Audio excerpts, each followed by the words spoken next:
नमस्कार, आप सभी का स्वागत है एक्सेलशियर न्यूज़ में। दर्शकों, जैसे कि हम सब जानते हैं कि जीएसटी की घोषणा कर दी गई है। जिस तरह से जीएसटी की पर्टिकुलर बात करें तो हमारी बिजनेस कम्युनिटी जो है लंबे समय से ये मांग कर रही थी कि इसमें जो है रिवीजन की जाए, इसमें जो है सुधार किया जाए। और हाल ही में जिस तरह से काउंसिल की बैठक की गई उसमें ये फैसला लिया गया है। अब 4 स्लैब की बजाय 2 स्लैब जो है वो हमें नजर आएंगी। जीएसटी क्या है, क्या इससे लाभ मिलने वाला है, इस पर हम विस्तार से आज चर्चा करेंगे। आपको बता दें कि फॉर्मर मेयर जो हैं वो मेरे साथ हैं और आपको ये जानकारी भी दे दें कि वो ऑल इंडिया मेयर्स काउंसिल के जनरल सेक्रेटरी भी रह चुके हैं। आइए विस्तार से चर्चा करते हैं। मेयर साहब, आपका बहुत बहुत स्वागत है। नमस्कार। तो मेयर साहब, पहले मैं ये जानना चाहता हूँ कि जिस तरह से जीएसटी में सुधार किया गया है, हर कोई इसका वेलकम कर रहा है, लेकिन एक कॉमन मैन को अगर हमें समझाना हो कि आखिर जीएसटी क्या है, क्या बेनिफिट हैं, किस नज़रिए से जो है वो जीएसटी को देखता है और इसका क्या प्रभाव है, इसके बारे में थोड़ा सा। जीएसटी हो गया, जी से बन गया गुड्स सेल्स टैक्स। कहने का मतलब कोई भी उत्पादन होता है फैक्ट्री से लेकर जब तक वो आम कंज्यूमर तक पहुंचता है, उस सारी प्रक्रिया में गवर्नमेंट्स के जो टैक्स होता है एक वो, दूसरा जो ट्रेडर्स का मार्जिन होता है वो, जब वो पूरा मिला के कस्टमर तक पहुंचता है तो वो उसको सही उसकी कास्ट वो मिलती है। अब इन सब प्रोसेसेस में एक तो सरकार ने टैक्स लिया जिसको हम जीएसटी बोलते हैं, दूसरा ट्रेडर ने मार्जिन लिया।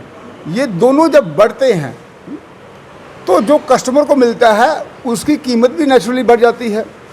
तो अब मोदी साहब का जो विज़न है, उन्होंने रेड फोर्ट से जब कहा कि हम दीपावली पे लोगों को तोहफा देने वाले हैं, तो वो तोहफा हम जीएसटी जो गवर्नमेंट टैक्स ले रही है उस स्लैब को कम करके या उसमें बदलाव लाकर देने वाले हैं। तो बहुत अच्छा मोदी जी ने अभी पूरे देशवासियों को तोहफा दिया है। और जीएसटी से अब फ़र्क क्या पड़ेगा आप ये समझें, अगर सरल भाषा में हमें समझना है तो जो चीज़ 100 रुपये की एक फैक्ट्री से चलती है, तो अगर उस पर स्लैब 28% का लगता है, 100 रुपये की मैन्युफैक्चरिंग कॉस्ट, जब एक फैक्ट्री वाला 28 रुपये की टैक्स के साथ वो आगे उत्पादन अपना मार्केट में लाएगा तो कंज्यूमर तक पहुंचते पहुंचते वो 180 रुपये की हो जाती है। इसमें 10% मार्जिन किसका? ट्रेडर का भी है जी। तो आप अब ये देखो, बल्कि जो बोझ है वो कहीं ना कहीं कंज्यूमर पर पड़ता है, कस्टमर पर पड़ता है, और इसी में रिलीफ देने की जो है कोशिश की गई है। तो जिस तरह से स्लैब्स की पर्टिकुलर बात करें तो पहले 4 स्लैब थी, अब 2 स्लैब कर दी गई हैं। लेकिन जिस तरह से अगर हम बिजनेस कम्युनिटी की बात करें, व्यापारी वर्ग की बात करें, उन्होंने इसका स्वागत ज़रूर किया है। लेकिन कहीं ना कहीं जो है उन्होंने कंसर्न शो किया है कि 5% जो है वो तो सही स्लैब है, लेकिन जो 18% वाली है अगर वो 12% की जाती तो इससे आम जनता को और रिलीफ मिलता। देखो, जब भी आप कोई काम करते हैं उसमें हमेशा इफ़ बट रहते हैं, लेकिन अगर आप इन द गिवन सर्कमस्टांसिस जो व्यवस्थाएं बनाई गई हैं अगर आप उसमें देखें हमें क्या लाभ होगा, तो आपको बहुत बड़ा लाभ होने वाला है। मैं आपको एक आसान सरल भाषा में बताता हूं कि अगर हम ये मान के चलें, जो सीमेंट हमें मिलता है वो 400 रुपये का बैग मिल रहा है अभी 50 kg का, उस पर जीएसटी है 28%, अब उसका जीएसटी हो गया 18%। तो अब क्या होगा, अभी हमें 400 का मिल रहा है, अभी हमें मिलेगा ये 340 रुपये के करीब। मैं ये नहीं कह रहा हूँ कि इतने का मिलेगा, क्योंकि कुछ और भी हिडन कास्ट हो सकती हैं, क्योंकि इससे 60 रुपये का डिफरेंस आ गया जीएसटी में, 60 रुपये का। तो आदमी को डिफरेंस कितना मिला? 15% का। तो जितनी उसकी कंस्ट्रक्शन कॉस्ट है उसकी 15% कंस्ट्रक्शन कॉस्ट अब कम हो जाएगी। तो इस जीएसटी से ये फ़ायदा हुआ एक आम व्यक्ति को। इसी प्रकार से अगर आप देखें, जो हमारा देसी घी है उसको हमने 12% से 5% लाया।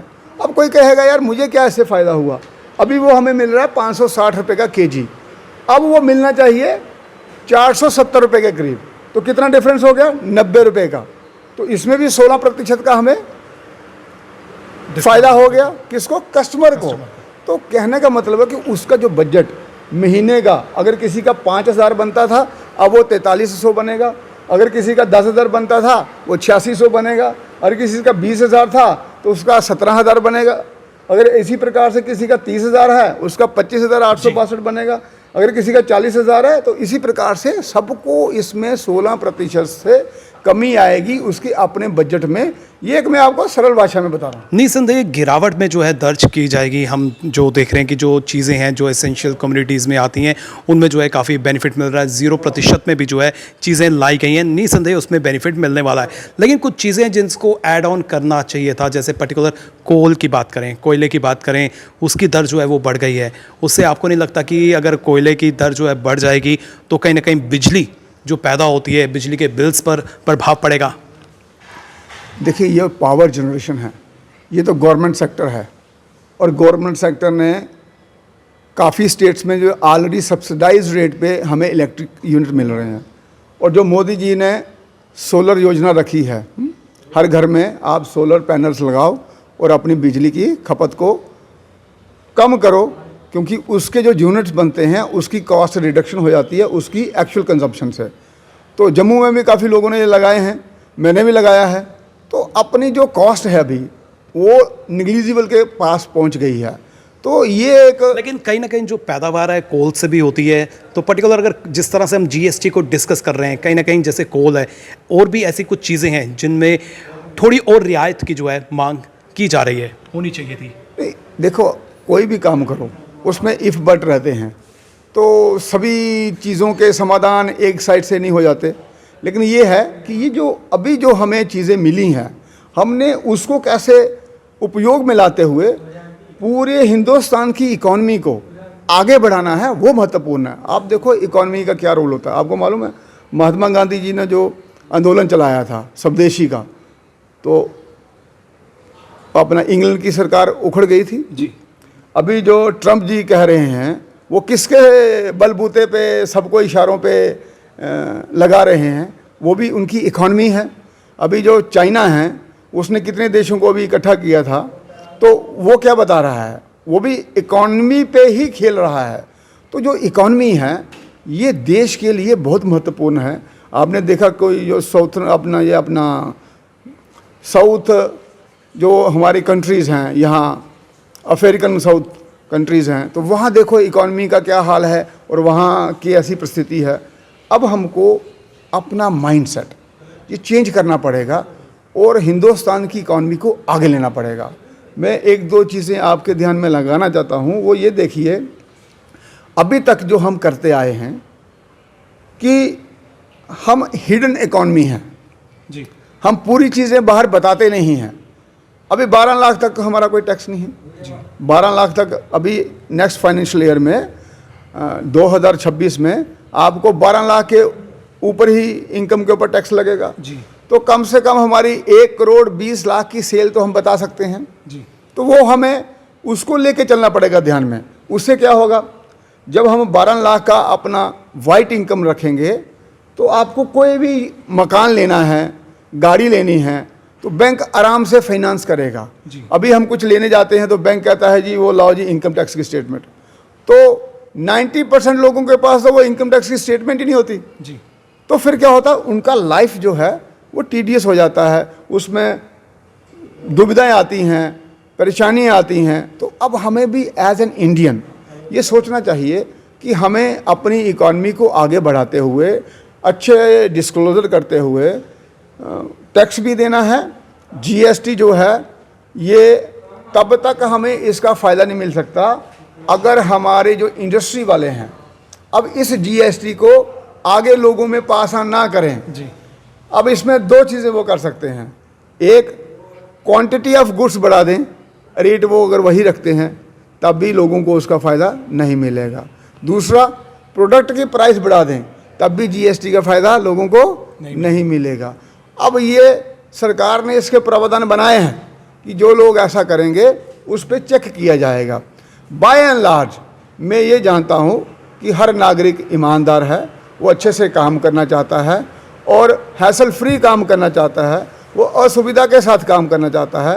और वही मोदी जी ने ये जीएसटी के स्लैब सिर्फ मोटे मोटे तौर पे 2 स्लैब रख के, आपका 5% का और 18% का, 40% का भी है, लेकिन वो कुछ लग्जरियस आइटम्स के लिए है, करके पूरी जनता को एक सुविधा प्रदान की है। और इसके साथ मैं एक चीज़ और कहना चाहूँगा कि ये जो पासन करना है लोगों को, ये इन द गिवन सर्कमस्टांसिस करके करना चाहिए कि अभी हमारी क्वालिटी वही, क्वांटिटी वही रहनी चाहिए, फिर इसका लाभ लोगों तक पहुंचेगा।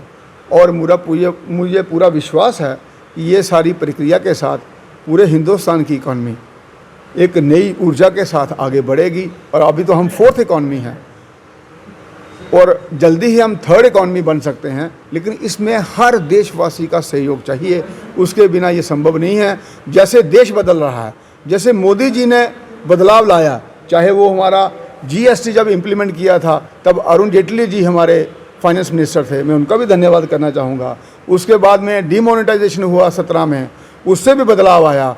अब ये सबसे बड़ा बदलाव आया है जो अभी मोदी जी ने लाया है, इसका बेनिफिट लेते हुए हम सबको अपने जीवन में भी बदलाव लाना चाहिए आर्थिक रूप से।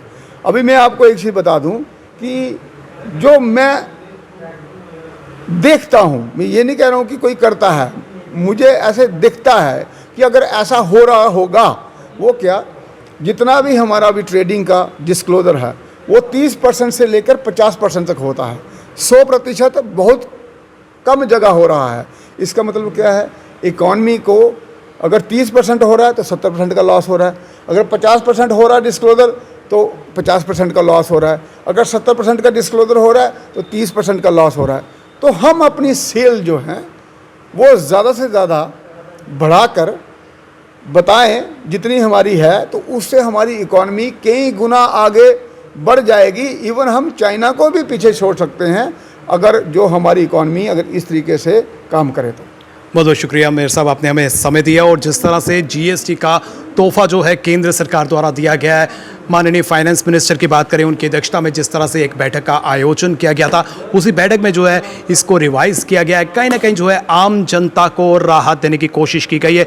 0% जो कैटेगरी है उसमें भी जो है कई आइटम्स को इंट्रोड्यूस किया गया है। अब उनमें कोई भी तरह का GST नहीं लगेगा। अगर हम लाइफ इंश्योरेंस की बात करें, हेल्थ इंश्योरेंस की बात करें, दूध की बात करें, या फिर जिस तरह से क्रोनिक डिजीज़ की जो मेडिसिन हैं उनकी बात करें, तो कहीं ना कहीं जो है आम जनता को राहत देने की कोशिश की गई है। आम जनता को तोहफा जो है माननीय प्रधानमंत्री नरेंद्र मोदी द्वारा दिया गया है। फिलहाल करण सिंह और मुझे यानी कि रितेश गुप्ता को दीजिए इजाजत और आप देखते रहें एक्सेलशियर न्यूज़।